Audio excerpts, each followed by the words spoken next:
Okay, good afternoon, class. So this will be our last class before the break. We have a 3-week break coming up.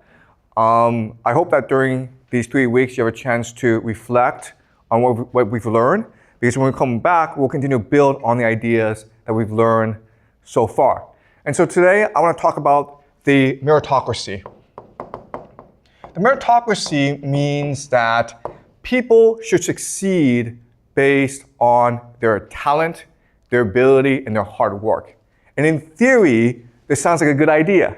And in fact, the school system is built around the idea of a meritocracy. The good students go to the best universities, and then after they graduate, they will get the very best jobs.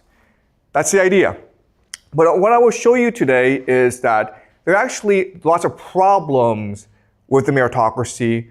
And what I'll also show you is that, in fact, this idea is actually destroying American society. Okay? So the first thing I'm going to do is I'm going to explain to you why America has the world's most complicated admission system. Okay, so in China, when you apply to university, you take the Gaokao, you take an examination, and then based on your test score, you get into university. And this is a system that most countries use. Only in America is a system that's complicated. Your transcript matters, but so does your standardized test scores, the SAT, the TOEFL, so does your extracurriculars. So does teacher recommendation letters. And so does essays, in which you have to say to America, I'm a really good person. Why does it matter if you're a good person? Okay, so it's the world's most complicated admission system. So what I'll do first is explain to you why we have this system. Okay, so we start off in England in the 1600s. And at this time in history in England, there's a major conflict between religious belief and the king. Okay, the king is head of the Anglican Church, which is the official church of England. And there's no difference between the Anglican Church and the Catholic Church. The only difference is in the Catholic Church, the head is the Pope. In the Anglican Church, the head is the King of England. That's the only difference. In terms of rituals, in terms of belief, it's the same. Now, there are people called Protestants who believe there should be no Pope, there should be no king. You should, as an individual, be able to access God directly. And you do that by reading the Bible. So, at this time in history, there's a major conflict between the Protestants, the Puritans, or the dissenters, and the king. And it leads to wars, basically. And so the solution is, the king says to the dissenters, hey, there's this new place called America. It's far away. Go there, guys, and leave me alone. Okay, so the dissenters go as pilgrims to America to build their own theocracy, what they believe to be the New Jerusalem, or paradise on earth, heaven on earth. Now, one core belief of the Protestants is you must read the Bible in order to understand the mind of God. Therefore, education, literacy, learning, it is the divine imperative. And that's why they established Harvard, okay? Harvard was a school designed to train people into the religion, called ministers, in order to study the Bible, in order to spread the truth of the Bible. Now, Harvard then would encourage development of other universities, Yale, Princeton, okay? And collectively, they would be known as the Ivy League. Okay? So this is how the Ivy League started, because America was founded as a religious colony, and everyone needed to read the Bible, so they needed places to study the Bible, and so they founded Harvard, and then Yale, and then Princeton. Okay? But over time, as America became more wealthy, it became also less religious. And so the Ivy League became social clubs. And what I mean by that is, these were just places where the rich of America went to become friends. Okay? It was to build cohesion, right? And remember, we discussed the idea of cohesion where if you commit transgression, you become more cohesive. So these guys did not study. They drank, they dressed up like girls, they had wild parties, they played football, they took risks. Okay? And they became good friends, and they went on to become the leaders of America. As America became much more diverse, much bigger, and much more wealthy, it recognized that it needed to educate its population. And so it started state schools, okay? State schools. What we call A&M. Okay, you may have heard the term Texas A&M, okay? It means Texas Agricultural and Mechanical. The reason why was these schools were built to train farmers, engineers, and soldiers, okay? Tradespeople, in order to help grow the American economy. Now, and this system was extremely successful. America was able to industrialize really, really quickly. And most people went to these schools. Only the rich would go to the Ivy League because they were country clubs or social clubs. Over time, America, as it began to industrialize more and more, it recognized that it needed science and technology. So it basically copied the best universities in Germany. And Germany was at this time the main center of science and technology in the world. And so they built something called research universities. Okay? And a couple of the first research universities were Chicago University, the University of Chicago, and Johns Hopkins. Okay? So in the about 1900, you have this system, okay, of state schools where most people went. If you're a poor person, you go to learn a trade, and then you go and get a good job and make good money. If you wanted to be a professor or scientist, you went to these research universities. If you were rich, you went to these social clubs called the Ivy League. And quite honestly, it was a really good system. And America should have stayed with this system. But what happened was, who's unhappy now about the system? These guys, right? Harvard, Yale, and Princeton, because if you think about it, over time, they become less and less relevant. Because just because you're rich doesn't mean you're smart. All the smart people are going to Chicago and Johns Hopkins. And so over time, we can expect Chicago and Johns Hopkins to overtake the Ivy League. Okay? And that's why Harvard decided to institute scholarship programs. So it wanted more smart people into it wanted to welcome more smart people into its campus, okay? And this created something called the SAT. Okay, this is the origin of the SAT. The SAT was founded as a scholarship program to identify the best and brightest students from all over America so that they could come to Harvard and help Harvard be the best university in the world, okay? But now who's angry about the system? Harvard's not happy that the best students are going to Chicago and Johns Hopkins. So they quit the SAT. And now the best students are coming to Harvard. Now who's unhappy? The rich kids, right? Okay, the alumni, the legacies. Because before, their kids could just go to Harvard and have a great time. Now it's hard for them to get in, they have to take a test, and also they're in class with smarter people. Okay? So now Harvard has a problem. On one hand, it wants the best students in America, but on the other hand, it still wants to maintain good relations with its alumni. So that's why it created a new system, okay? In this new system, grades are not the only factor. Test scores are not the only factor. Now it's focused on holistic. Holistic, okay? The new word is holistic, specifically character. Just being smart is not good enough. You have to be a good person. You have to be a strong and brave and virtuous person, okay? So they have a new concept called character.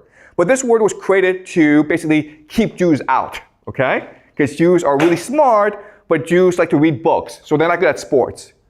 And so, like, that's not good. We need people who are manly, who are strong, who are brave. We need white people, okay? So they developed this holistic system.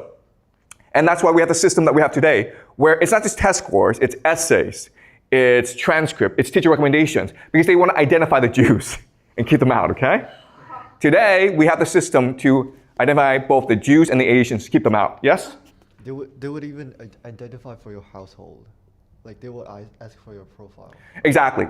So all the information that they're looking at today is to identify your ethnicity, your, they want to keep, they basically want to keep Asians out of Harvard, okay? It's that simple, all right? But I'll explain more as we go along, okay? All right? So the purpose of all these changes is to ensure that Harvard remains the institution of power in America. Does it make sense? Harvard's not interested in academics, it's interested in power. Therefore, it must ensure that the people who come to Harvard are the ones who are most likely to succeed. And that's why it doesn't want all Asians. It wants a mix of students, okay? But I'll explain this later on. Okay, now, in this new system, there are two key concepts. The first key concept is the idea of secrecy, okay? Secrecy just means like, I'll never tell you why I let you in or why I didn't let you in. I don't have to, okay? The other is the idea of discretion. Discretion means that I can choose to let in for no reason, okay? So in China, if you get a really high score on the Gaokao, Beida or Tsinghua has to let you in. Not in America. You could be the best student in the world. They don't care. If they don't like you, they'll just say, we don't want you, okay? They have their own institutional reasons to let you in, and they'll never tell you, all right? And the system was created to ensure that Harvard is able to recruit the best students in the world. But what's important for us to remember is, from Harvard's perspective, best just means the most likely to succeed, not necessarily the best academically oriented student, not the smartest student, okay? So let's run a thought experiment, okay? Let's just say that you are a Harvard admissions officer, and you're presented with 4 students, okay? You're Harvard, the best university in the world, okay? And I give you 4 students, and you can only let in 1 student, okay? You tell me who you let in, and I'll tell you if you're a good admissions officer or not, okay? Okay, the first is the best math genius from China, okay? Everyone's like, no. All right. Second is the best basketball player in the world, okay? Basketball player in America, okay? Okay. The third is the best student in the world. And the fourth is 3 generations of Harvard, okay? So your father, your grandfather, your great-grandfather went to Harvard. Who do you let in? You guys know the system. Exactly, okay? You don't even think about it, like I let in number 4, okay? Because you know that in the world, he is the most likely to succeed. You're not interested in educating smart people. All you want to do is graduate rich people, okay? So let's just say this guy doesn't exist. Then who do you let in? Exactly, yep, this guy, okay? Definitely not this guy, okay? Definitely not the math genius from China, because you know that he's probably just gonna end up as a math teacher, right? Math professor, we don't want that, okay? We don't want professors, we don't want lawyers, we don't want doctors. We want people who will be head of a company. We want people who will become a famous rock star. We want people who will become president of the United States. That's what we want, okay? And yeah, so either one of these 2 is fine. No, okay? But we want these guys to apply because that helps us look better, right? We want people to apply so we can reject them so that our metrics look better, okay? Okay? Does that make sense? Okay? That's how the system works. All right. So let me explain why they do this, okay? Why is the system set up like this? The best analogy for Harvard, Yale, and, sorry, go ahead. Like, does all the admission officers in American college doing this intentionally? Okay, that's a really good question, okay? So if you're the Ivy League, you do this because everyone wants to go to the Ivy League. But if you're an average school, you're actually just trying to recruit students, okay? So this is like the school, this is the mentality of admissions officers for elite schools. But most schools are just like, they want you to come in and pay the tuition, okay? So why the Yale pick you? Yeah, I'll explain later on, okay? Okay. All right, so Harvard is first and foremost a venture capital firm, okay? Okay, you're an investment firm. So let's pretend you're a venture capitalist, and I give you two options, okay? And you tell me which option you pick. Option one is, I want to open a restaurant,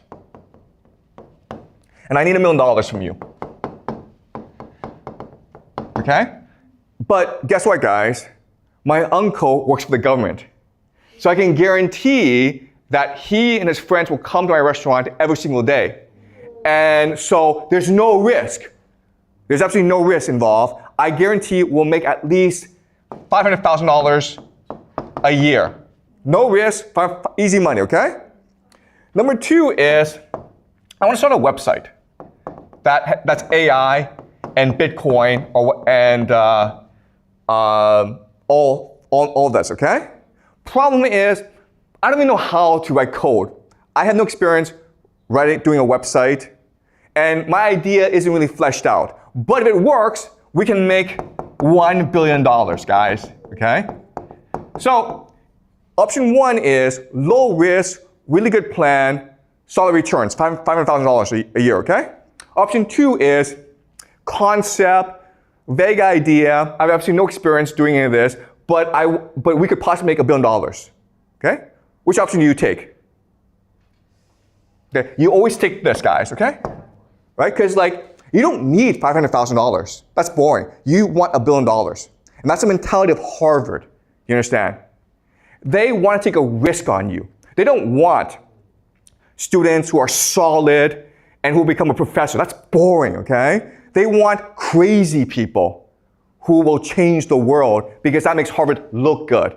Okay, another way of saying this is they rather have a class where 10 people succeed and 999 fail rather than 1,000 people succeed slightly. Does that make sense? Okay? Why? Because we only remember the 10 people who succeed. We forget everyone else. Okay? That's the Harvard mentality. And that's why they're the most famous university in the world, because they're looking to create as much brand name recognition for themselves as possible. Okay? All right? Does that make sense? All right. Now, how do we know if they succeed or not, if you're Harvard? Well, remember the class that we learned last class, which is dissociative personality disorder. And what we discussed last class is, in a game, people who are most likely to succeed have this characteristic. Okay? And so, I'll explain why, using myself as an example, because I got into Yale. Okay? So, what we're going to do is this.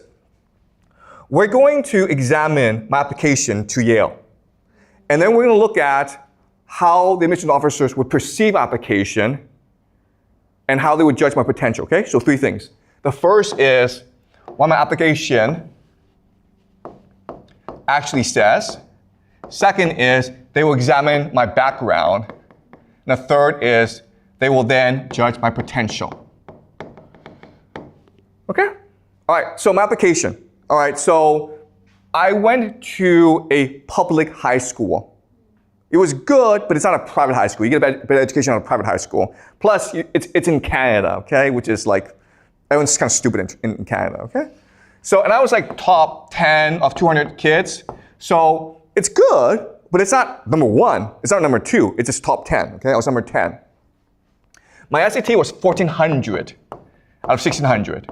And it's decent, but people are trying to get 1,550, 1,500 easily, okay? So, not that great. I was on a soccer team, I was not athletic. The soccer team just needed players, so I signed up, okay? I was also editor of the school newspaper. Okay? And I was captain of a quiz team called Reach for the Top. Okay? So that's a Canadian thing. But I was captain of it, I organized it, okay? So these 3 activities, they're fine, but it doesn't really demonstrate leadership potential, right? You're not like head of student government, or you're not head of Model United Nations, all right? On my essay, I wrote about Richard Feynman, who is a physicist. It was a really boring essay. It was, I mean, like anyone could have written it. I mean, like ChatGPT could have written it, okay? It was just a bad essay. My teachers, I mean, they liked me, but they really didn't like me because I seemed aggressive to them. You know, I wanted grades too much. So the word they use is ambitious. They thought I was ambitious. Ambitious is a dirty word in Canada. It means you don't play by the rules. It means you're too aggressive. It means you're too pushy, okay? All right, so this is my application to Yale. As you can see, it is a decent, but not a stellar application. So how did I get in? Well, because there was some information that they could also derive from application that made them interested in me, okay? The first is that I was poor. So I couldn't even afford the application fee.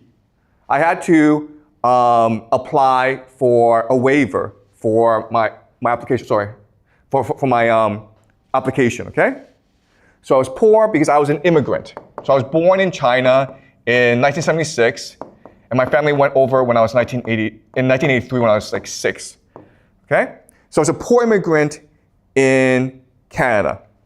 I transferred high school. So I was in a poor high school, then I went to a rich high school, okay? So basically I switched neighborhoods.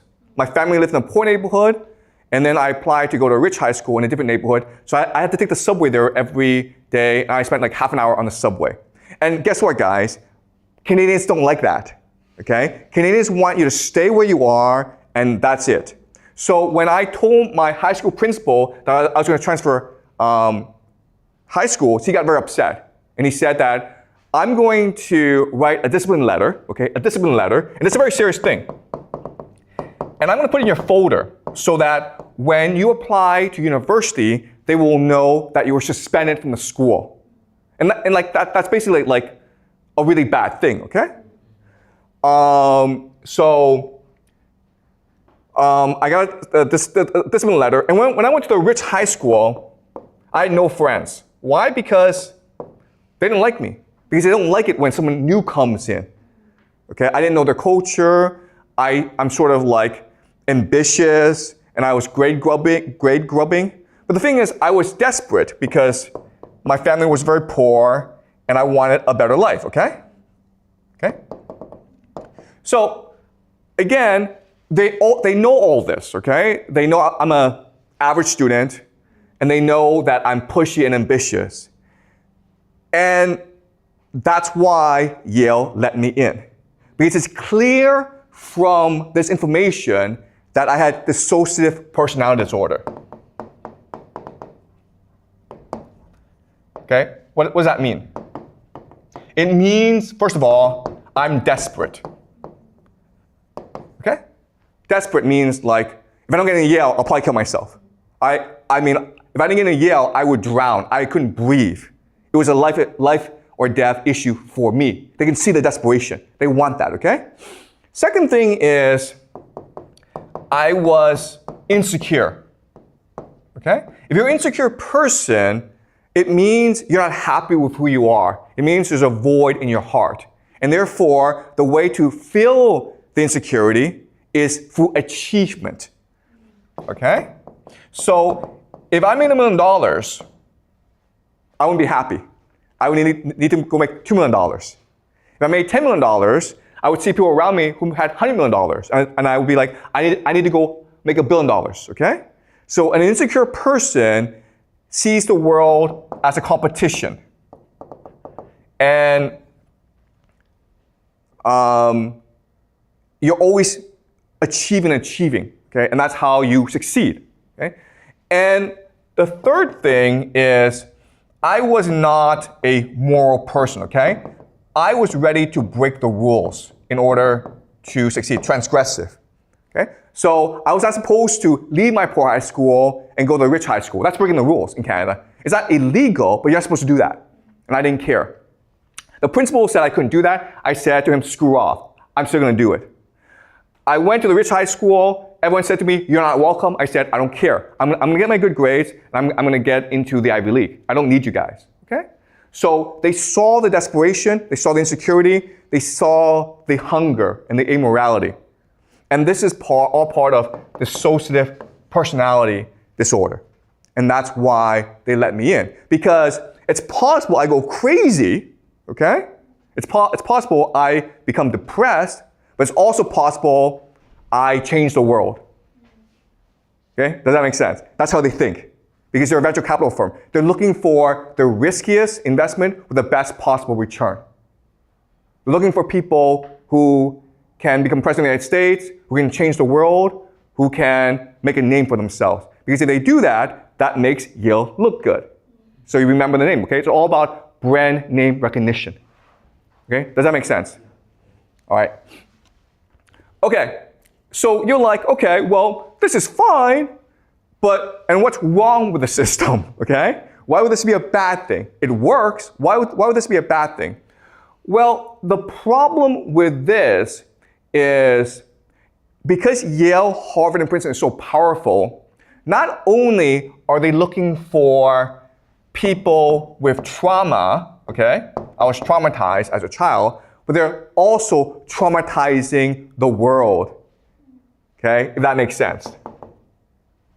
All right? So the meritocracy exists to find people with trauma, and because it exists, it's traumatizing the world. Okay, so let me explain how and why. Any questions so far? Is this all clear? Yeah? So let's say if like the Harvard and Princeton, these college students, then why they're still like so famous? Because the system is just unreasonable for and unequal for the students who have who have a good grades. Okay. All right. That's a really good question. Okay. So why are Harvard students, Yale students, Princeton students so famous? Okay. The reason why is when you do investment, you don't do all risky investments. Okay. You always have diversity in your portfolio. So the majority of students are still students who will be successful no matter what. Why? Because their families are rich. Okay. So if we go back to the example, right?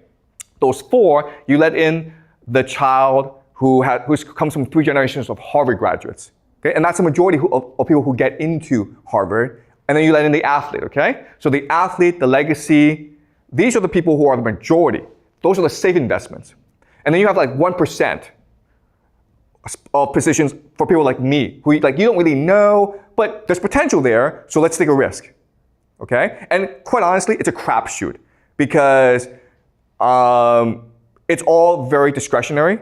So it's all intuition, okay? They don't have a formula for this. They just think, this guy is interesting, let's just let him in, okay? And it's possible, on an essay, you just wrote something really interesting, and they laugh. And it's like, okay, let's take a chance on this guy. They have that 1% of positions available for risk, okay? Does that make sense? Okay, so I'm not the average Yale student. I'm a marginalized Yale student, okay? So, this system, the meritocracy, the way it's set up, it creates trauma.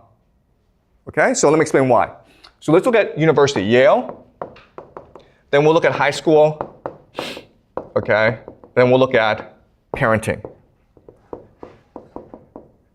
Okay, so you think, oh, you get into Yale, you can just coast, you're happy, life is simple. Okay, the fact of the matter is that when you get into Yale, Yale is actually the Hunger Games. Have you read the book, The Hunger Games? It is a relentless competition. Because once you're in Yale, you're still competing. But now you're competing against the most competitive people in the world, okay? So maybe at this school, you can be the best student. Your parents love you. You have lots of good friends. You're head of student government. You feel really good about yourself. You go to Yale, and then you recognize that you're a nobody. Your parents are far away. And you're now in competition with the best students from all around the world who all want to kill you because it's a zero-sum game, okay? Only the strongest survive. And so everywhere you go, it's a competition. In the classroom, it's a seminar style, so you're with 20 other students, and the professor's asking you questions, and you're all competing to impress the professor, okay? Outside the classroom, you're competing to get into clubs and something called secret societies, okay? But you're also competing for graduate school, for law school, for medical school, for scholarships like the Rhodes Scholarship, okay? So Yale, it sounds nice, but once you get in there, from the first day, it's an endless pursuit of achievement. It's just competition after competition after competition. Wherever you go, you're being judged by someone, okay? You're being judged by the professor or your classmates, and everyone's looking to like basically kill each other because it's a winner-take-all system, okay? So this is very traumatic, and it makes you so insecure that you go through life thinking like life is just like that. Everyone's an enemy. I have to achieve and achieve in order to feel good about myself. I cannot stop working hard, otherwise I will be killed by other people, okay? So people who graduate from Yale have a deep sense of insecurity, even those who come from the wealthiest families, okay? They're always looking to achieve. And that's what Yale wants, that's what Harvard wants, because these are the people who will be most successful in life, okay? They're not happy with $1 million, they want $1 billion. Once they have the $1 billion, they want $10 billion, okay? It never stops, okay? So to get into Yale, you have to go through high school. And high school has to train you for Yale. So it's also a competition, also a Hunger Games. Okay? And to train you for high school, your parents have to have a different parenting system, okay? So I'll give you two examples of parenting, okay? In the first system, which is the healthy system, you say to your child, I love you unconditionally. No matter what you do, I will support you. I will always be here for you. And if you say that to your child every day, your child will be happy, fulfilled, and secure in life. But the person will probably end up as a teacher, okay? Now, you can also say to your child, I don't have time for you, but if you win the swimming competition, or you place first on your math test, or if the teacher say really nice things about you, then I'll take you for ice cream. Okay? And so it's a system that neglects the child while at the same time demands the child, okay? And this is trauma. And again, most kids will be traumatized by the system. But there are some kids who will thrive in the system, and the trauma will encourage them or drive them to achieve and achieve and achieve so that they get into Yale so they can compete in the Hunger Games so they can go on in life and compete some more, okay? And that's how the system is set up. And this is what we call the meritocracy. And as I'll explain to you later on, it is destroying America and the world, all right? So that's how the system is set up. And guess what, guys? Is it different in China? Not really, okay? All right? So the concept of the meritocracy has conquered the world. It started in America. It actually started at Harvard, but now it's conquered the entire world, and that's why the world is so messed up. So as you say, the Yale gives you so many negative emotions, so will you still go to there if you got a second chance? Okay, so that's a really good question. Would I go there if I had a second chance? And the answer is probably, okay? And the reason why is the system is set up that you don't really have a choice, right? If you want to move ahead in the world and you're poor, what are your options, right? So before in America, there were opportunities for poor people to succeed. So for example, George Washington, the first president of the United States, he never went to college. Abraham Lincoln didn't go to the Ivy League. And these are considered the two greatest presidents in American history. Unfortunately, today, if you look at the presidents, if you look at the top people, they all went to the elite schools, Okay, so the system is set up so that if you want to succeed, you have to go through the Ivy League. But I do not plan to send my kids to the Ivy League. Okay, the last thing I would do is have them in such a competitive, traumatic environment as the Ivy League. Okay, does that make sense? All right. All right. Any more questions? So thank you for your question. Any more questions before I move on? Okay. So let's do a PPT, and I'll explain to you how America is destroying the world. Okay. Sorry about this. Okay. So I actually need to go back to the beginning. Okay. Death by meritocracy. All right. So let's go. Okay. So if you from this graph, what you can see is this. In the year 1875, the best universities in the world were actually not in America. They were in Germany. Germany was producing the most Nobel Prize winners. Second was France, followed by the UK, okay? And America was non-existent. But because of its investments in research universities, it started to move up, and then it won World War II, so now it can import all these German scientists, and that's why it dominates today. So the best universities in the world are now in America, Harvard, Yale, and Princeton. Okay. Now, as these universities get better and better, they're letting in more students. Okay, and as you can see, more and more American students are now going to college. Before, in 1940, it was only about 5% of all males who went to university. Today, it's almost, it's 35% basically, okay? So that's a huge step. And you would think that with the increase in college graduates, America will become a much more equal society, right? Well, the opposite has happened, okay? America has become a much more unequal society. This is something called the Gini coefficient, which measures inequality. And as you can see, these past 20 years, it's gone way up. It's among the highest in the world, meaning America right now is one of the most unequal societies in the world, even though over a third of its young people go and graduate from college. This is a graph of social mobility, okay? So the graph, the top, this number shows you if the number of people who are doing better than their parents. As you can see, in the year 1940, most people are doing better than their parents. But over time, it's no one's doing better than their parents, okay? So your generation, you will not do better than your parents, most of you, okay? Income inequality has gone way up in the United States. The top 1% control most of the wealth in the United States, as you can see from this map, okay? So even though America has become wealthier, it's actually going to just the 1%.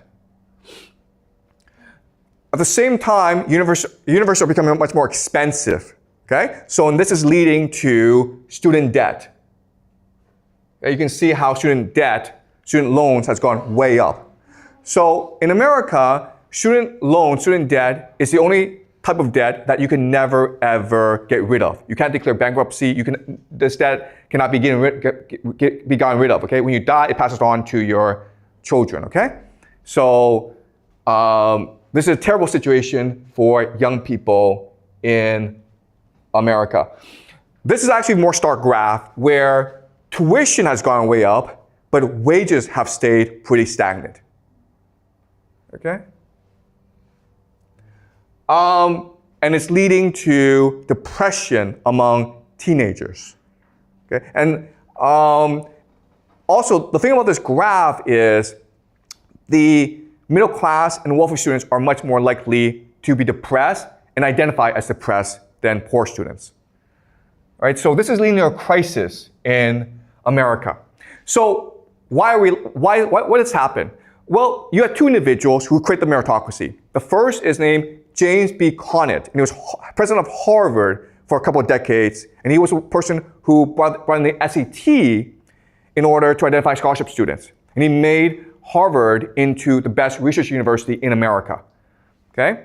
And he was determined to make Harvard into the best university in the world, as well as an institution of power in America, meaning that it would now decide who wins and who loses in America. The man who would help him is named Harry Chauncey. He was dean of Harvard, who was in charge of the scholarship program. Then he got a new job at a new organization called ETS. You know ETS because it's Education Testing Services. They're the ones responsible for the SAT, the TOEFL, the AP, the GRE, okay? So these two together create the modern meritocracy. And as you can imagine, because they're both from Harvard, the entire system is set up to benefit Harvard, okay? And guess what, guys? It worked, okay? So in the year 1940, 90% of applicants to Harvard got accepted. Now it's gone way down to 5%, okay? Stanford is even lower, okay? So now it's so hard to get into Harvard. At the same time, look at the cash of Harvard, okay? This is called the endowment. The amount of money they have at Harvard is just ridiculous. They have more money than most countries in the world. Right now, their endowment is about $40 billion, okay? And it's just the past 30, 40 years. The success of the Harvard alumni is just incredible. The most billionaires in America, Harvard graduates more billionaires than any other place, okay? 127 billionaires in 2024. Second is Stanford, all right? No one else comes close. But not only that, but it's also anyone with over $100 million. Most of them graduate from Harvard, okay? 7% of all people in America who have over $100 million in net worth graduate from Harvard, okay? Then you have MIT, Stanford, Pennsylvania, Columbia, Yale, Cornell, Princeton. Guess what, guys? Ivy League plus MIT, okay? Okay, $30 million. Still Harvard is number one, okay? All right? So their graduates are the most successful in America. Okay? But it's not just rich people, it's everyone in the American elite. Okay? Most of them are graduates of the elite universities. Okay? So this is an article in Nature, and they looked at all the elite in America. And what they discovered is most of them went to certain schools, the elite universities, and this is what's causing a lot of political conflict in America today. All right, so let's just look at what they found. The red is Harvard graduates, okay? The green are Harvard plus Ivy League. And as you can see, Harvard is everywhere. Even among generals, admirals, there's Harvard people, okay?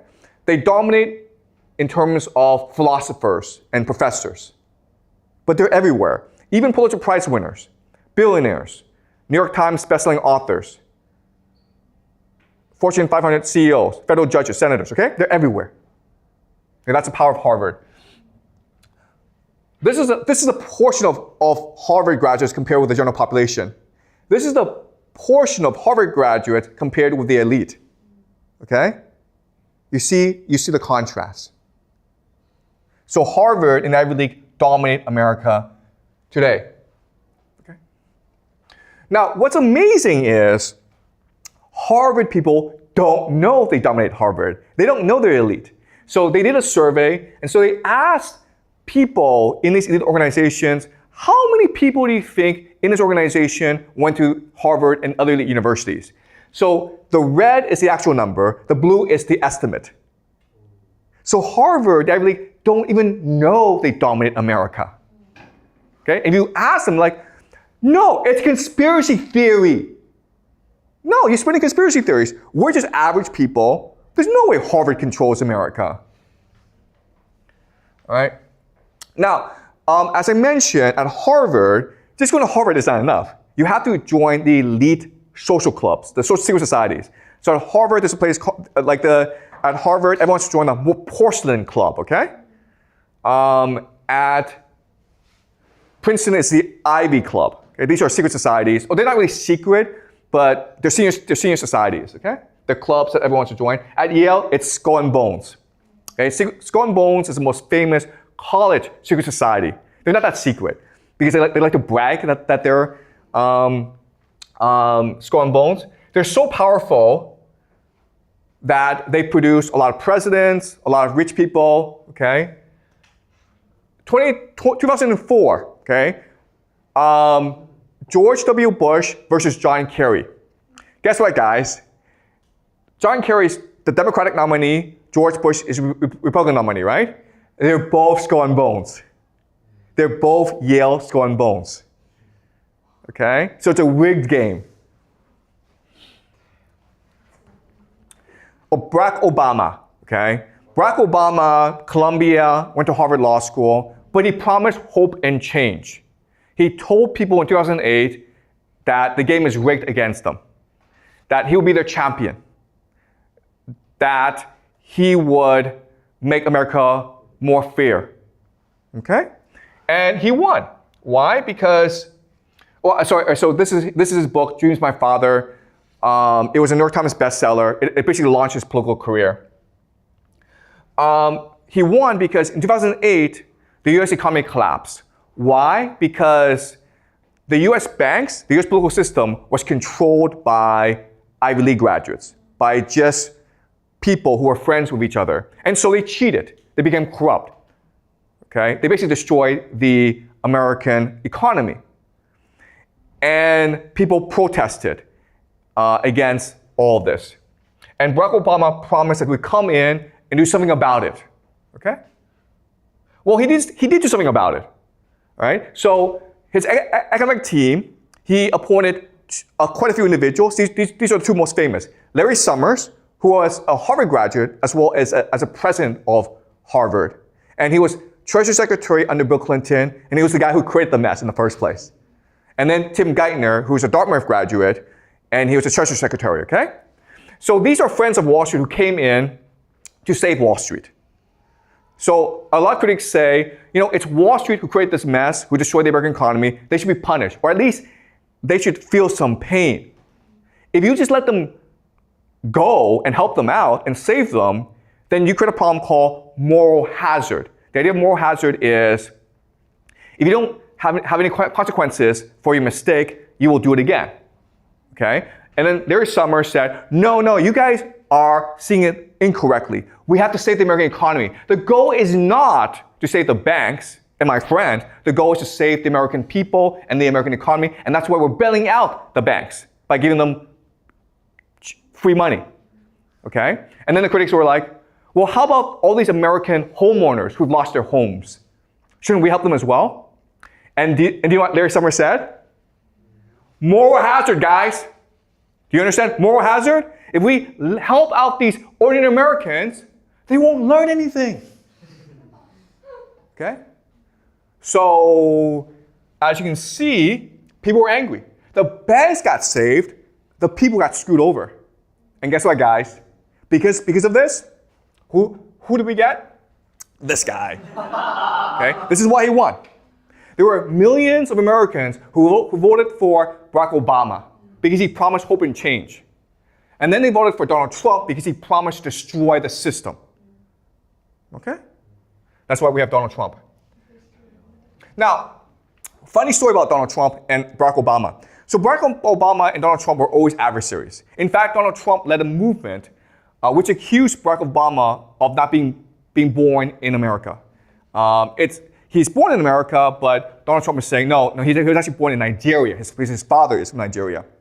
So Barack Obama made fun of Donald Trump. 2011, there's a big dinner, the White House Correspondents' Dinner, where Barack Obama gets on stage and he makes fun of Donald Trump. Okay? He says, hey, if Donald Trump ever became president, this is what the White House would look like. It'd be a casino.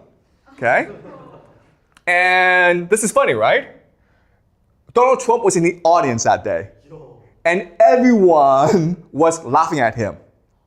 And that's what motivated Donald Trump to become president of the United States. Okay, so thank Obama for Donald Trump. Without Obama, there would be no Donald Trump. Okay, so it's not just Barack Obama. It's a lot of people in the American political class. They're just soulless robots, okay? This man is J.D. Vance. He's the vice president for Donald Trump. Like Barack Obama, he wrote a book, a bestseller called Hillbilly Elegy. And it's possible he becomes president of the United States as well. Now, you may not know this, but when he first came to prominence, he opposed Donald Trump. He thought that Donald Trump would be a fascist and be a dictator and all that. And then suddenly he changes his opinion and says, Donald Trump is the greatest guy in the world. Okay? So these guys, like J.D. Vance and Barack Obama, they have no ideas of their own. They're just puppets. They just tell people what they want to hear. All they know is achievement. Okay? So another example of this man's name is Johnny Kim. Okay? And he'll probably run for president of the United States one day, or at least be a U.S. Senator. Why do I mention him? Guess what, guys? He was a Navy SEAL, which is the top position you can ever achieve in the military. He was a secret soldier, okay? He went to Harvard Medical School, became a doctor. And then he joined NASA, became an astronaut. This is like the ideal Ivy League graduate, okay? This is what Harvard wants. Now, why is he able to do all this? Well, because this is his Wikipedia entry, okay? In 2002, the police went into his house and killed his father. He was there and he saw the police kill his father. He was traumatized for life. His father was a domestic abuser. The father was violent, crazy, hit him all the time. Okay? So he has dissociative personality disorder. And in fact, if you look at most of these really successful people, they do have dissociative personality disorder. And that's why he was able to do all this, because he turned the trauma into an energy to drive him to greater and greater achievement. The problem, though, is he has no ideas of his own. He's just a puppet, guys, okay? So let's conclude and summarize why the meritocracy is so great. It creates this extreme inequality in America, okay? So it destroyed the school system because all people care about are their grades now, right? People don't even care about learning anymore. All they want are the grades. In fact, if you get a bad grade, you'll probably complain to the teacher. In which case, the teacher's now afraid to teach you because if the teacher tries to challenge you and make you a better student, you'll just complain, okay? And if you don't succeed, your parents will come and complain, okay? Traumatized children, okay? Okay? If you look at the rate of mental illness in China and America, it's just insane. Death of the American dream and social mobility, you're not going to be richer than your parents. You're just not. Concentration of wealth, power, and status in the 1%. The richest just get richer. Political divide between left and right. Okay, so you have all these political divisions right now in America. Corruption. So Wall Street just steals and steals and steals, and no one can do anything about it. Destruction of American identity. Globalization, immigration, woke ideology. Okay? Incompetent and mismanagement. You look at COVID. You look at the fact that America now has $37 trillion in debt. An elite that is soulless, mediocre, and unimaginative. Okay? Barack Obama, J.D. Vance, this guy, Johnny Kim. Okay? They're just robots. Oh, and Donald Trump. Okay? So thank you, American meritocracy, for destroying the world. Okay? All right, questions, guys? I know this was a lot to take in, but do you have any questions? You're all depressed and sad and shocked. Yep, we have a question. Thank you. Like, is there a way to get rid of all those bad impacts of this? I mean, like, is there some suggestions for us to help us better develop ourselves, not just using this system? Okay, great question, okay? So the real solution is to destroy the Ivy League, okay? And there are different ways you can destroy the Ivy League. The best way is to make them public, okay? For the government to come in and control them. Because a lot of the issue stems from the fact that these are institutions that only care about their own power, okay? So if the government were in charge, they wouldn't be so powerful and secretive, okay? So that's the best solution. It's not gonna happen because Harvard, as you can see, it's too powerful, as well as Yale. So as an individual, your best option is to recognize how evil the system is and choose to learn for yourself, okay? Because when you go to Yale or Harvard or Princeton, you think you're learning, but you're not. You're being indoctrinated and being brainwashed and being traumatized to be turned into basically a robot that's only focused on success. So you need to recognize this, be truthful to yourself, and focus on real learning, okay? So what do I mean by that? Okay, so let me, let me explain. Okay, so success. What is real success? Well, before the meritocracy, you didn't have to go to college, but you need to have certain values and attitude, okay? So the first was to be open-minded. And so recognize that you have a lot to learn and ask questions, learn from other people, okay? And what people recognized was failure is the best teacher. Why? Because failure forces reflection, right? And resilience, which leads to learning. Okay? And this is a model that most people understood before the meritocracy. Keep an open mind, make mistakes, because if you make mistakes, you will learn from them naturally. And then you can reflect, and then you can become resilient, and then you will grow, and then you will achieve your true potential. Okay? The meritocracy has destroyed this system. Why? Because now we just want you to focus on grades. Okay? And to get good grades, you cannot fail. Do you understand? Failure now is a problem. If you fail a class, you may learn a lot from your failure, but it won't look good on your GPA, right? It will destroy your GPA, and you won't get into Harvard, okay? You don't have failure, you cannot have reflection, you cannot have resilience. Also, before you had time for yourself. Nowadays, every minute is organized for you, right? You come to school, the school day is very long, then you have lots of homework, and then you have activities.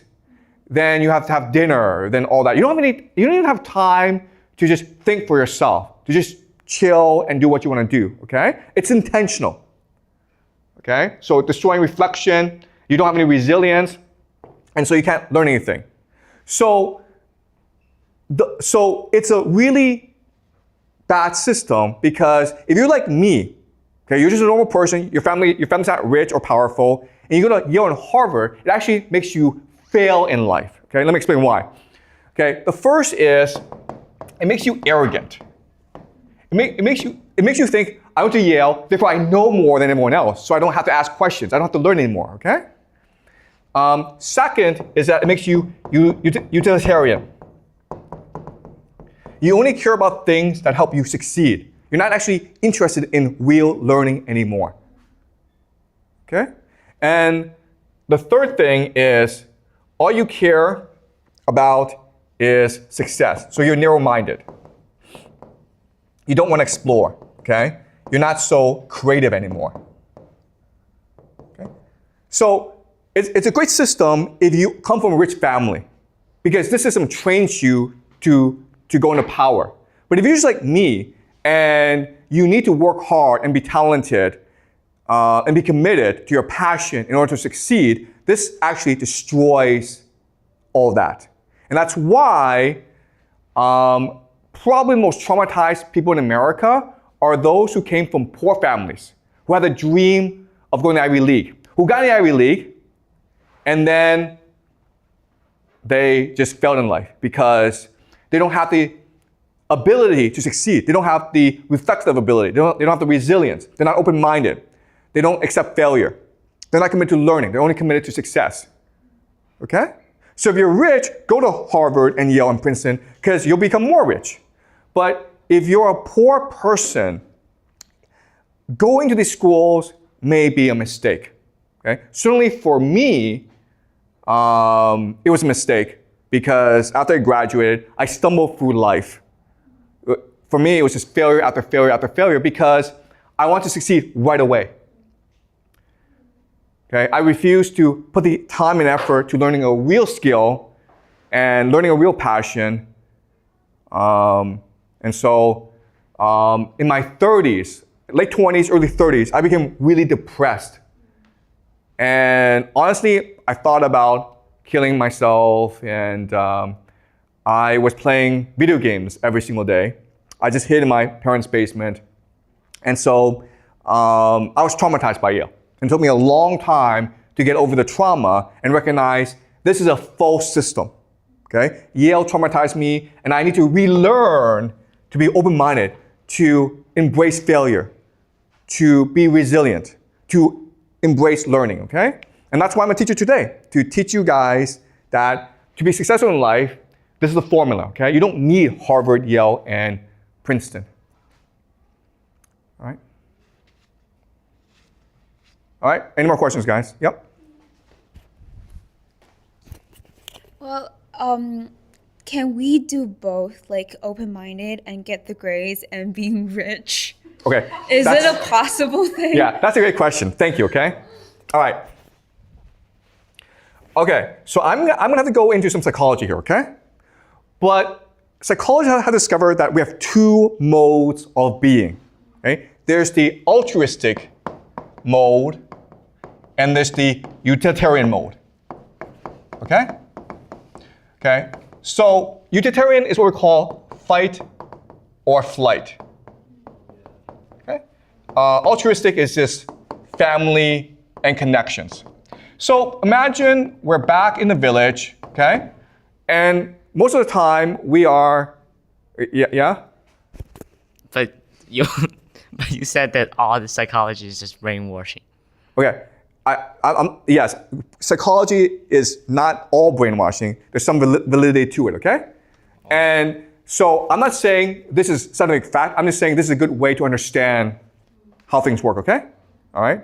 All right, so, so in the village, we spend most of the time being close to other people, right? We want to be friends with other people, so we help each other out.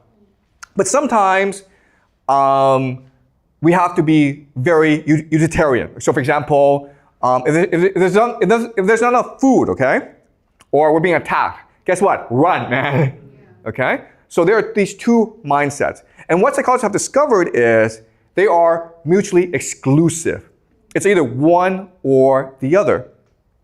The other thing that they discovered is the altruistic mindset is what leads to creativity.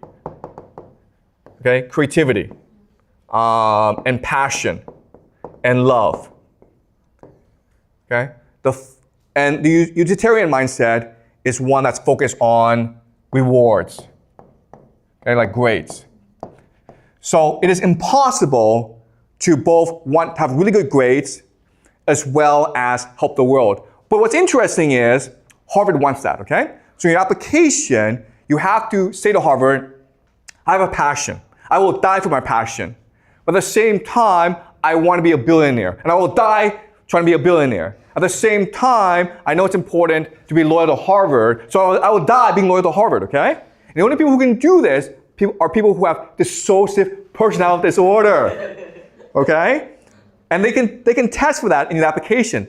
They're so experienced that they know exactly how you think, okay? They all, like, come on guys, you would not apply to Harvard if you were not utilitarian, okay? Right?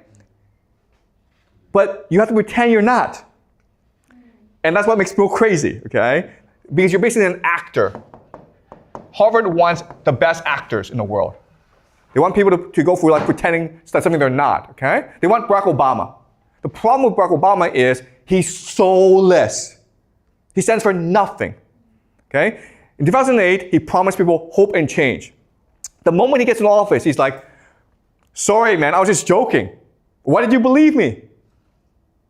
Okay? Then in 2012, when it was time for re-election, he said, oh, you know what? I want hope and change. Okay? In 2016, he's like, you know what, screw that. I'm going to go water skiing now. Okay? So the man is actually soulless. Stands for nothing. All right? Any more questions, guys?